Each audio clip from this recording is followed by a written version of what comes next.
Bismillahirrahmanirrahim. Assalamualaikum warahmatullahi wabarakatuh. Pada kesempatan kali ini saya akan menjelaskan mengenai sintesis protein. Di mana terdiri atas inisiasi, elongasi, dan terminasi. Sintesis protein adalah proses 3 langkah termasuk pemanjangan inisiasi dan terminasi pada bakteri. Seperti inisiasi E. coli membutuhkan 3 protein kecil yang disebut faktor inisiasi IF1, IF2, dan IF3.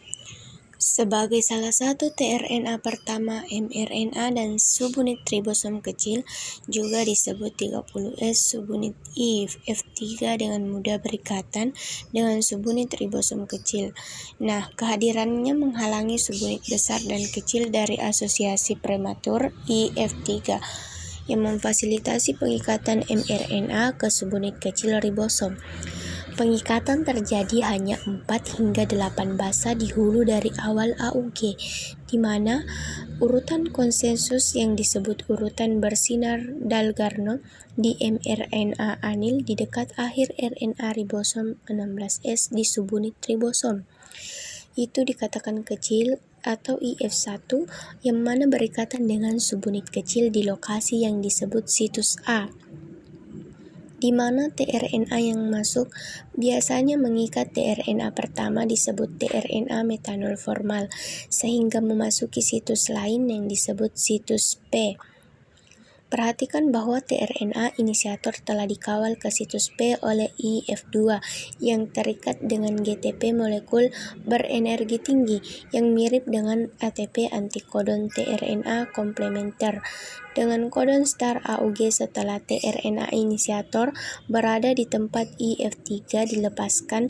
Dengan hilangnya IF3, subunit 50S dapat berlabuh pada subunit 30S Dodgkin subunit 50S yang memicu hidrolisis GTP pada IF2 dan pelepasan inisiasi selanjutnya diakibatkan oleh faktor ribosom sekarang siap untuk pemanjangan. Pemanjangan ini melibatkan pengulangan 3 langkah. Pertama, ada faktor pemanjangan yang disebut F2 terkait dengan GTP berikatan dengan tRNA aminoasil bermuatan bebas.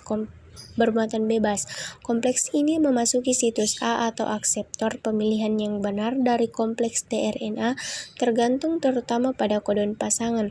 Antikodon dalam contoh ini antikodon CCC berpasangan dengan kodon GGG. tRNA membawa asam aminoglisin pada langkah kedua. Aktivitas peptidil transferase ribosom mengkatalisis pembentukan ikatan peptida antara asam amino baru di situs A dan asam amino sebelumnya di situs P. Secara bersamaan GTP dihidrolisis dan F2-GDP yang dihasilkan dikeluarkan. Langkah ketiga disebut translokasi. Faktor pemanjangan yang disebut FG terkait dengan GTP berikatan dengan ribosom GTP dihidrolisis, memberikan energi untuk menggerakkan subunit 50-an dan 30-an ke depan. Satu kodon manuver ini membuka situs A dan menggeser tRNA yang tidak bermuatan ke situs terakhir yang disebut situs E atau keluar tRNA asli asil amino berikutnya yang memasuki situs A, menciptakan perubahan konformasi di ribosom yang telegraf lewat ke sisi timur dan dikeluarkan tRNA yang tidak bermuatan. Langkah-langkah perpanjangan ini berulang sepanjang mRNA ribosom. Escherichia coli dapat mempercepat melalui langkah-langkah perpanjangan ini yang menghubungkan bersama 16 asam amino per detik akhirnya. Ribosom tiba di ujung wilayah pengkodean yang ditandai oleh salah satu dari 3 kodon stop. Tahap ini translasi disebut terminasi. Tidak ada tRNA yang sesuai untuk kodon stop melainkan protein yang disebut faktor pelepasan baik RF1 atau RF2 yang memiliki bentuk umum. tRNA meniru tRNA dan memasuki situs faktor pelepasan, mengaktifkan fungsi transfer fase peptidil dari ribosom yang memotong ikatan yang menambatkan peptida yang telah selesai ke tRNA di situs P.